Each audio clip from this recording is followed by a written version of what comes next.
മുനമ്പം ഭൂമി വിഷയത്തിൽ ഫാറൂഖ് കോളേജിനെതിരെ രൂക്ഷ വിമർശനവുമായി കാന്തപുരം വിഭാഗം സമസ്ത.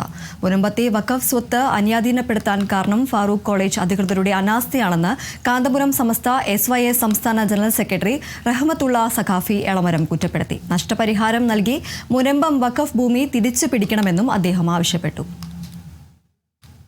സുന്നി യുവജന സംഘം സംസ്ഥാന കമ്മിറ്റി വഖഫ് വിഷയത്തിൽ കോഴിക്കോട് സംഘടിപ്പിച്ച ചർച്ചാ സംഗമത്തിലായിരുന്നു സംസ്ഥാന ജനറൽ സെക്രട്ടറി റഹ്മത്തുള്ള സഖാഫി എളമരത്തിന്റെ വിമർശനം.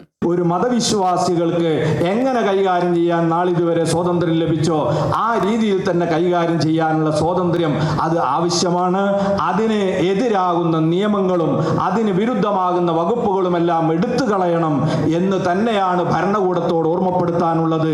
വഖഫ് സ്വത്തുക്കൾ കൈക്കലാക്കാനുള്ള നീക്കത്തിന്റെ ഭാഗമാണ് 2025 കേന്ദ്ര സർക്കാർ നടപ്പാക്കിയ വഖഫ് ഭേദഗതിയെന്ന് അദ്ദേഹം കുറ്റപ്പെടുത്തി. വഖഫുകളുടെ സംരക്ഷണമായിരുന്നുവെങ്കിൽ ഇപ്പോൾ 2025 കൊണ്ടുവന്ന വഖഫ് ഭേദഗതി ബില്ല് എന്ന് പറയുന്നത് അത് സമ്പൂർണമായും വഖഫിനെ എങ്ങനെയൊക്കെ കയ്യേറ്റം ചെയ്യാൻ പറ്റുമോ അതിന് പറ്റുന്ന എല്ലാ പഴുതുകളും വെച്ചുകൊണ്ടുള്ള ഒരു പരിഷ്കരണമാണ്.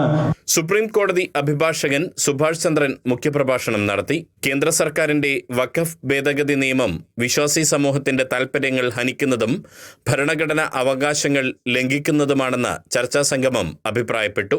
Kerala vision news, Kozhikode.